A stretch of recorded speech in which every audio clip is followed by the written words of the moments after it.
start to speak about Srila Prabhupada today, maybe one can bring back the memories of the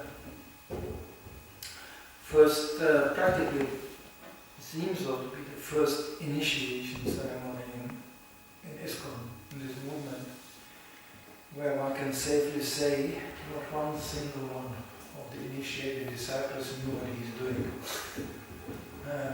They were neither aware of the lymphotic principles, neither they were aware of so many things. But Prabhupada simply did his thing, and he seemed to be very happy about it. So this is of course not to be imitated. You know, nowadays we pay much more attention to the fact that people should first understand something before they are doing it. Because we don't operate with the power Srila Prabhupada had to understand or get a glimpse of understanding of how Srila Prabhupada operated. One is to understand his obviously very, very intimate relationship to Krishna. So there is a kind of dialogue taking place between Krishna and his pure devotee. Pure devotee tries to satisfy Krishna, and Krishna tries to please his devotee. Sometimes it takes almost the form of an argument, loving argument. You know, I think I would like to serve you like this, and Krishna feels obliged. If my devotee, pure devotee, surrenders his whole life to me like this, and he's trying to please me so desperately, of course, then I have to comply. This is a little bit of perversion of this you see in the material world. If people are decent, you know, then you give somebody a present and maybe it's not exactly the thing he dreamt about. But a decent person will acknowledge the gesture and go, oh, you wouldn't have to do that, you know, or something like that. And then he will accept the gift, of course, not to hurt the feeling of the other party. But that's the material perverted reflection. On a spiritual platform, these exchanges carry immense ecstasy, an ever-increasing ecstasy. As the pure devotee always tries to find out what is going to please Krishna most. And then Krishna tries to find out how can I actually correspond to the desires of my devotee. Therefore, even Prabhupada sometimes showed a great deal of stubbornness. No, this is going to be like this, and it's going to happen. And devotees couldn't see how this could happen. Absolutely beyond their vision. Materially spoken, it didn't make any sense. So from academic point of view, which includes learning, studying, and teaching, Srila Prabhupada spreading this movement, looking back in the early days, really doesn't make sense. Because there was nobody to teach. The students were totally unqualified. As a matter of fact, they didn't even know that they are students. They were already instructed, before even knowing that they are students, by a teacher whom they didn't even recognize as being a teacher. It's a very strange school. When you think about it, this is what the school is. Very funny. People go to school, they don't know they are students. And they sit there, look at them, somebody, and he's talking, They don't know he's the teacher. So that's how this movement started. Out of sheer and total ignorance. But because Prabhupada, actually the only thing he was really aiming for is to act upon the instruction of the spiritual master. Prabhupada writes it in the introduction of Bhagavad Gita that my faith was based on the statement that by the mercy of the spiritual master, everything can be achieved. That's all. There's nothing more to it. It's as simple as that, but it's not so simple, of course, because it requires 100% investment of faith. This is nothing. One should be very careful. You hear, especially today, in these days, you hear so many discussions bubbling up about things, and and also around Prabhupada. And when you go in detail, you would really scrape down all this need of that particular personalities who profiles himself as somebody of a really very distinct and revolutionary opinion. Because they cannot invent anything else, well, at least we can talk about around Prabhupada, because that was big, so by being affiliated with something so big, so many people are also big. That mentality is always there in a condition so. It's even known that Bhaktisiddhanta Maharaj had one of the very rich followers, I don't know if it was a disciple, but it was a follower, who got the idea that he will actually finance Bhaktisiddhanta Maharaj, make a big movement with him, and in this way he will be also big.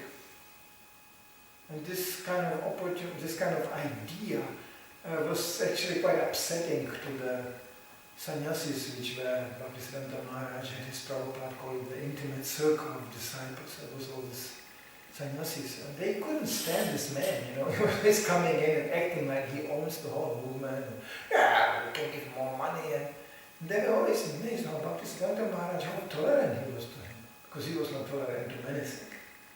But with this man, he was always like, yes, thank you very much. What did you do without your money? Just to keep the man engaged. That's all. So, the man was such a fool, he was thinking he is controlling Bhaktisiddhanta by his money. And this always happens to you. When you have some kind of position in this world, people come and flatter you just for position, power, prestige. That happens to Prabhupada too. So especially the Kanishta Adhikari, the lowest type of devotee, Prabhupada defines as hardly a devotee. Because they don't operate with convincing knowledge, so they have to have at least convincing position. Some position. It's very important. The hierarchical structure, very important. So Srila Prabhupada had absolutely no need for such things. Neither he could succeed with some hierarchical idea because his hippies were so ignorant, they didn't understand anything. So actually, as Mukunda Maharaj describes his first initiation, he was also initiated under, he agreed to be initiated, but he felt good about it, but not a too clear idea what that really meant. As a matter of fact, 2 days later he got even married, to his wife. Again, the same ceremony being conducted by Prabhupada. So Prabhupada arranged the initiation, the marriage, and everything. He introduced them to have them properly situated, and everything was done. He cooked, and he gave the lecture, and he even remembers actually Prabhupada could lecture for hours.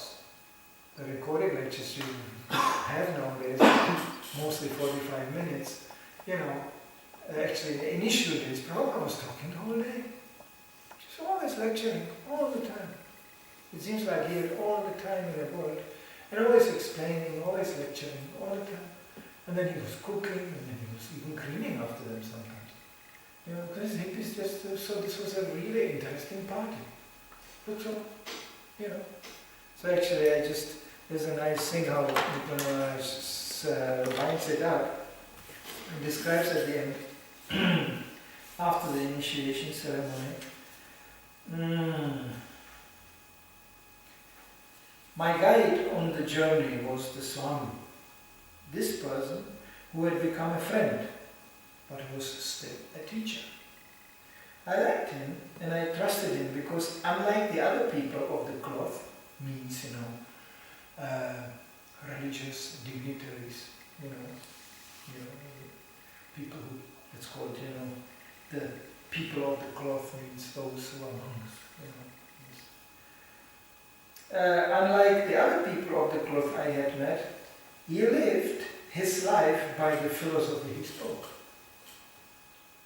I felt that the ceremony was between him and each of the initiates on a personal level. Unlike the Western religious rituals I had attended, this was not a big affair. There was no ornate high ceilings, there was no organs, stained glass like in a church, choir singing, or large congregation made up of family and friends.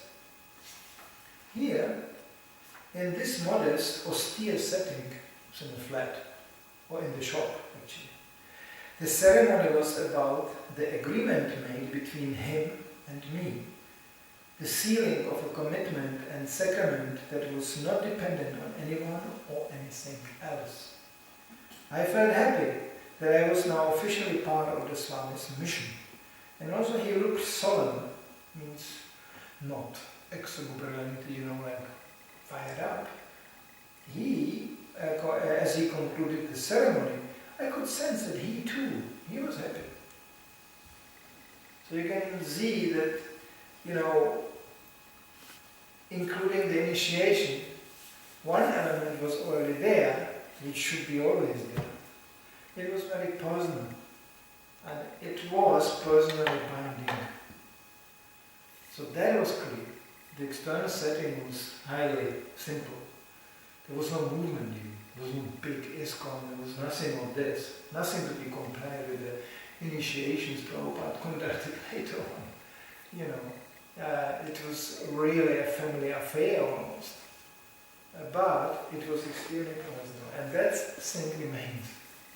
If one feels no personally connected to a spiritual master, to the degree that one is able to take instructions from him, which may be even sometimes of a very unpleasant nature, one should not get initiated. One should wait and, and chant and pray to Krishna and see how things develop. Unless one is absolutely convinced, yes, to this person I will surrender. Surrender means it's no more argument. There's no, even as Arjuna says, no friendly dealings. Friendly means there's always, great what you say, and it's not binding that to that degree. Friends usually don't exchange instructions. They exchange opinions and views, and it's a little bit up to you if you take it or leave it. It's a friendly exchange. It's finished. The point of initiation is finished. One simply should be focused to satisfy the desire of the spiritual master.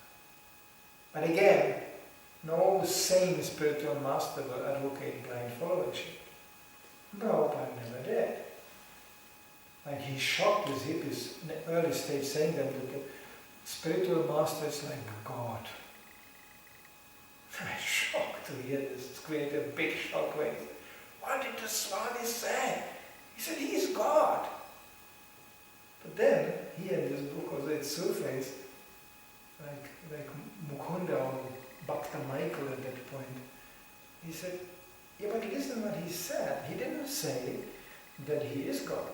He said spiritual master is like God. That's not the same, isn't it? He's like God. What does it mean? And actually, seeing him acting, that was the point when he heard Prabhupada lifted philosophy, they understood that he's always in a mood of service. So that means God cannot be always God is not always in a mood of service. Actually he is, in one sense, because he's maintaining the whole universe for us. But he is not depicted like the servant, okay? So that's the bhakta, that's the one who follows, yeah. So this was so visible in Prabhupada's personality that he very quickly understood. No, what he means is that he is in the service of God, and therefore he is like God in that quality that he represents God. But it doesn't mean he is God. He's a representative of God. In this way, Prabhupada gave later on the simple example of an embassy. You go in Copenhagen, there is a whole quarter of Copenhagen full of embassies, and there is embassy of, I got no invitation, I should go on Monday, the 28th, to the embassy of Czech Republic. They have a feast and they invited me personally, because I was once upon a time when I came to Copenhagen in touch with them. And being in Czech, you feel really like Czech. It's a building standing in Copenhagen, but when you enter, you feel like Czech. It's a bit messy inside, and the lady who was speaking to me didn't took 2 minutes. She was born just 2 blocks away from where I was born in Prague. So, when I came out of the embassy after 3 hours or something like this, because they had nothing to do anyway, there's nothing happening. So she was just living through the whole map of Prague, and she told me about that corner and this and that, and 3 hours I knew everything about it. Her relatives and how her dog died, and it's Czech. It's like, I was still not sure I was speaking to the ambassador or not.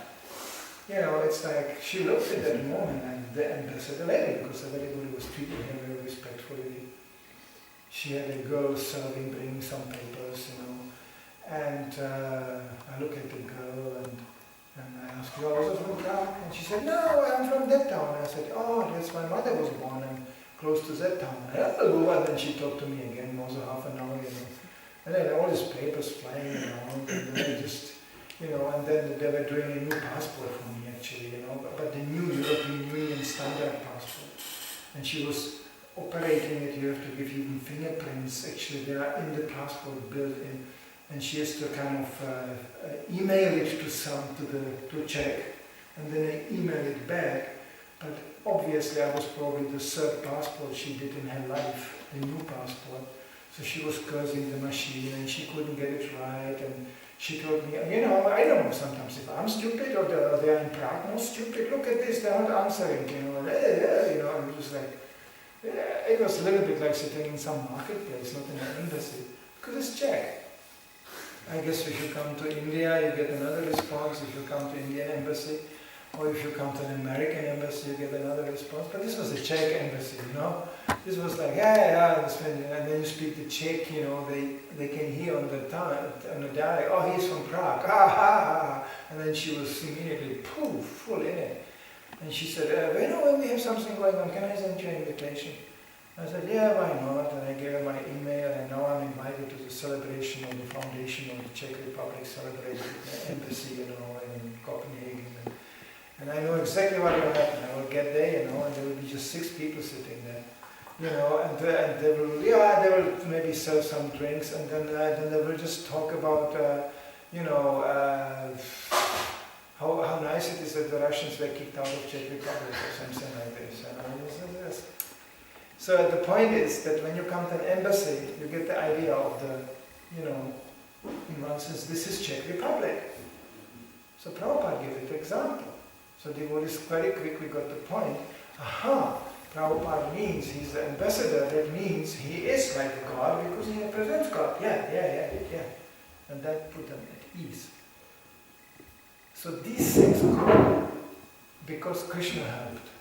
Prabhupada had Krishna on his side. Krishna helped. Krishna is in his heart. From him comes remembrance and forgetfulness. And you go through the whole Bhagavad Gita, what is coming from Krishna? Everything. It's just very glimpses of what is coming. So Krishna can enlighten somebody in a house. When the pure devotee is praying, look at this idiot. He completely forgot his identity. Please, Krishna, help. Help him to remember, at least to inquire who he is. And then people start to suddenly inquire, When a pure devotee comes around, things happen to you. It's just amazing. Even now, with our little scale, actually what's happening is amazing around us. When we try to teach, it's quite amazing. Like Prabhupada said in Germany, Manidhara is complaining they prosecute you in Germany, they are on your case. Prabhupada said, the amazing thing is they didn't kill you yet. Because by their nature, these people should kill you immediately. And it's only by Krishna's message they didn't. Simple. So, devotee knows. And pure devotee has an active relationship to Krishna. So Krishna is responding from the heart of that conditioned soul, helping. Hey, wake up, wake up. The pure devotee wants you to wake up. So wake up. So that's actually, one should more and more understand in detail without Srila Prabhupada's message. We wouldn't even ask these questions. We wouldn't even come to the platform of alertness to be even able to practice Krishna consciousness even to the degree we are doing. Why? Because, Krishna is very detached. You want to be really that much in Maya? You want to be that much covered? Then have it. Then be covered. What can I do? Krishna is not happy about it, but what can I do? What can I do? This is your freedom. This is the individual freedom you want. You want to be covered like this. But when a pure devotee comes into the picture, then Krishna starts to reconsider, okay, so when now a pure devotee wants these people being uncovered, then I should help. Never happen. Just because of him. When you read later portion in Bhagavatam, 11th canto, I say this, when Krishna leaves this planet, Krishna is kind of expressing his opinion about this conditioned souls. Pretty heavy stuff. How they are hurting in this material world. Purposefully forgetting him deliberately. So Krishna is not so hot to get you out of something which you so eagerly are attached to. And you know it from our daily feeling. Sometimes when devotees come in, they have a desire, material desire. But they try to repackage it into something spiritual. It's called cheating. I feel I should serve Krishna in this way. And when the desire is so persistent and you cannot change it right there, and you can say, okay, can you bless me? And then in a regulated way, carefully, but be blessed. Even spiritual master has to do that sometimes. Like example, entering Grihastha ashrama, is not so. Any honest Grihastha will tell you it's austerity. It's austerity. It's called ashrama. It's austerity. Like we perform austerities in Brahmacharya ashrama, you perform austerities in Grihastha ashrama. It's the same austerity, but it's of another kind, but it's austerity. But the idea is that there will be some bliss. Then I can do all these things I couldn't do so far. Ask any responsible senior Grihastha, he will tell you, what a luxury it is to be Brahmachari. What a luxury, what a freedom. Because the only one you have to really regulate and control is yourself. That's for Grihastha a joke. Because suddenly there's other force ego. And it's very close. So Brahmachari, you can say, my dear sir, Krishna said like this, you do like that. No, you do whatever you like. So Grihastha, I cannot. You can't get out of this, you're locked. And there will be, very close people doing something sometimes you really don't like. And you cannot say, you know what, you all just get lost. And run on the street and be free again. No, you're not free. You made a commitment, you made a vow. As they say in Czech Republic, as Kami is saying, when a real householder returns home and he sits totally exhausted in the evening and hears the sound of a well-functioning, washing machine and dishwashing machine and all these machines, they sound well and they are functioning, and the children are sleeping, then he feels happy. What kind of peace is this? You get so humiliated. At the end, you're just happy that the washing machine is working. Yeah? It's like the goal of life. You get sized down to that flat into that washing machine. There's even one man coming who just said, no man can achieve anything significant for the future of the mankind if he's married. Prabhupada didn't say that. As a matter of fact, Prabhupada is something extremely revolutionary. He gave Grihasthas that idea to preach. This was never done before in a Vedic society. In a Vedic society, Grihasthas are not preaching. They are supporting preachers. Sannyasis and brahmacharis are preaching. Grihasthas are just taking care in a pious way of their household affairs. But Prabhupada gave us the idea that everybody should be in a preaching mood. Everybody. Even the children. Everybody should be in a preaching mood. Today is a numerical example of this, the vegetarian Saturday. I don't know who that was. There was a man and two small children he had, and there was Sri to Prasanga, and then he lined them up in front of us, and there was two girls and him, And they all had to stand there and go like this and thank the Prabhupada, and then they could leave. I don't know who that was, but their girls followed exactly. I don't know if I can teach my daughter to do that. In his case it worked. They were quite small. Indian? Huh? Indian? Was it Danish? Danish. Right. Indians, you expect that, yeah, the culture, prasad, but this was just normal Danish. I don't know where these people came from. So, so this is, you never know. So, Srila Prabhupada's, what he actually gave us is entrance. He gave us the entrance, like we give somebody the key to the door. He taught us how to open the door. He taught us what to do once we are in the room.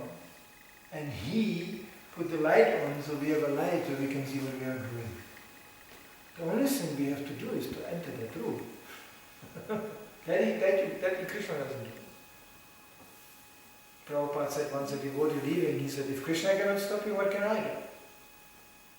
That's the individual freedom. You can anytime walk out of the door again and do your thing.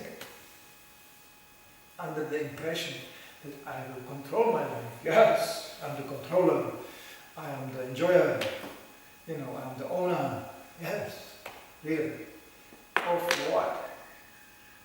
Everything, even the inspiration, even the demonic idea comes from Krishna. If you want to be a demon, as Prabhupada says in one lecture, if you want to forget Krishna, Krishna can give you such an intelligence, you will forget him forever. If that's what you want, fine. But Prabhupada said there must have been some small desire in you, but whatever little was there would not come out and assume this form of performance of devotional service if Prabhupada wouldn't kindle that little flame and wouldn't facilitate it to grow. And this is how it remains. Every second of our lives is like this. And if one becomes familiar, ungrateful, forgets, then the flame is reduced again, small, until Mara comes and goes.